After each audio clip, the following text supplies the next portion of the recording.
Hello friends, आज मैं आपको बताऊंगी स्कीम्स एंड योजनाओं के बारे में जो कि यूजीसी नेट होम साइंस के लिए बहुत ही इम्पोर्टेंट हैं। इन योजनाओं स्कीम से पेपर में 1-2 क्वेश्चन ज़रूर पूछ लिए जाते हैं। ये मेरे खुद के बनाए हुए नोट्स हैं। इसमें मैंने सभी इम्पोर्टेंट स्कीम एंड योजनाओं को लिखा हुआ है। तो इसमें मैं बता रही हूँ, सबसे पहले ये है सस्टेनेबल डेवलपमेंट गोल्स टारगेटेड। इसका टारगेट रखा गया है 2030 तक। इसे SDGT शॉर्ट में कहा जाता है।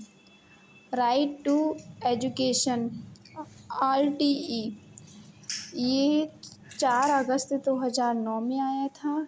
इसमें 6 से 14 ईयर्स ओल्ड और 8th क्लास के बच्चों के लिए फ्री एंड कंपलसरी एजुकेशन की बात की गई थी।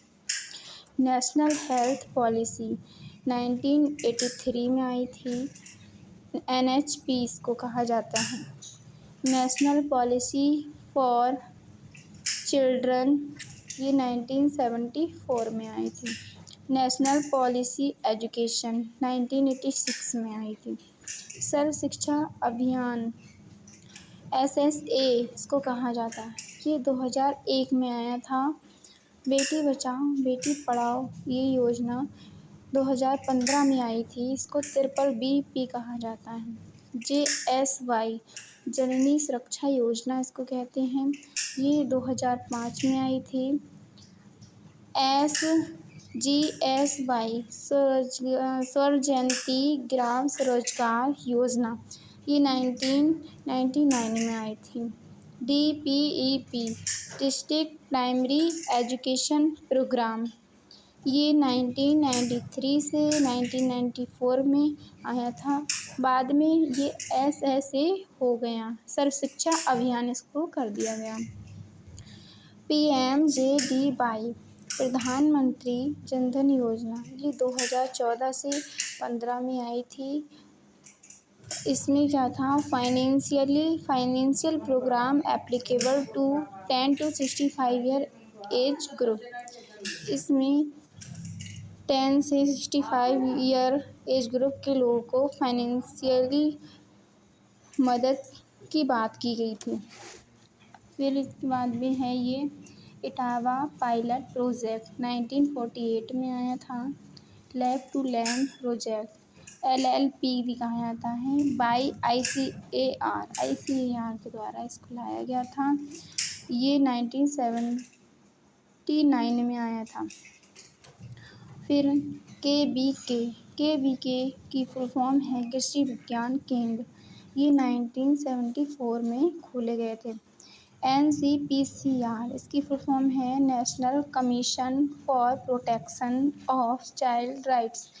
ये 2005 में आया था। नेशनल रूरल हेल्थ मिशन 2005 में आया था। इसको NRHM भी कहते हैं। नेशनल लिटरेसी मिशन राष्ट्रीय साक्षरता मिशन NLM 1988 में आया था। इसमें 15 से 35 वर्ष के लोगों को साक्षरता देने की बात की गई। फिर है इंदिरा आवास योजना। ये इंदिरा आवास योजना जो है वो 1985 में आई थी। नरेगा जो एक्ट था ये इसकी फुल फॉर्म है national rural employment guarantee scheme या एक्ट।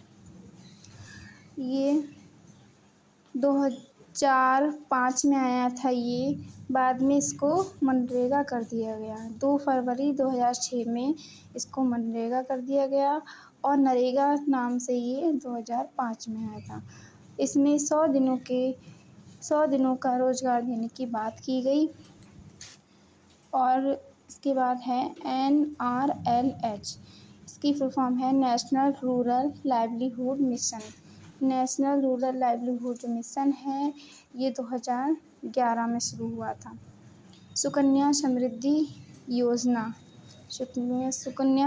योजना है ये 22 जनवरी 2015 में आई थी और ये BBP का एक पार्ट है।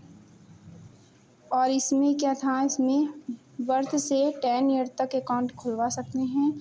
इसमें मिनिमम अकाउंट खुलवाने की फ़ीस 250 है, मैक्सिमम 150 है। 50% withdrawal at the age of 10, mature से 21 ईयर तक।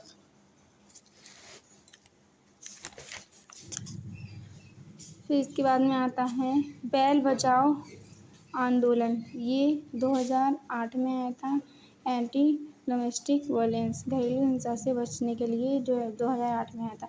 रेड रिबन एक्सप्रेस, ये जो था ये 2007 में आया था। HIV एड्स की अवेयरनेस को फैलाने के लिए, जागरूकता फैलाने के लिए, और ये बहुत ही इम्पोर्टेंट है।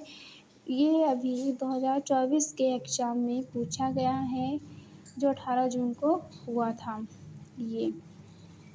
और ये नवदन्या जो है वो 1994 में आया था। ये एक NGO है। इसमें इकोलॉजी यानी कि पर्यावरण से संबंधित ये काम करता है। मुद्रा योजना, ये 8 अप्रैल 2005 में आई थी, क्रेडिट फॉर माइक्रो एंटरप्राइजेस के लिए। वंदना शिवा, ये वंदना शिवा हैं। इन्होंने क्या, ये इन्वायरमेंटल सस्टेनेबिलिटी इसके लिए काम करती हैं। इन्होंने अपनी एक बुक लॉन्च की है जिसका नाम है pulse of life. Aruna Roy जो हैं, इन्होंने राइट टू वर्क ये फाउंडेड हैं मजदूर किसान शक्ति संघ की। देन इन्होंने क्या किया है, एक बुक लॉन्च की है जिसका नाम है द RTI स्टोरी। इस बुक को इन्होंने 1996 में ये लॉन्च किया है। मेधा पारकर, ये इन्होंने नर्मदा बचाओ आंदोलन शुरू किया था 1989 में। इलावेन भट्ट, ये सेल्फ एम्प्लॉयमेंट फॉर वुमेन, ये एक सामाजिक कार्यकर्ता हैं। ये महिलाओं के लिए आर्थिक रूप से मदद करती हैं और ये 1972 में आया था। इनका ये अभियान जो था सेल्फ एम्प्लॉयमेंट फॉर वुमेन 1972 में आया था।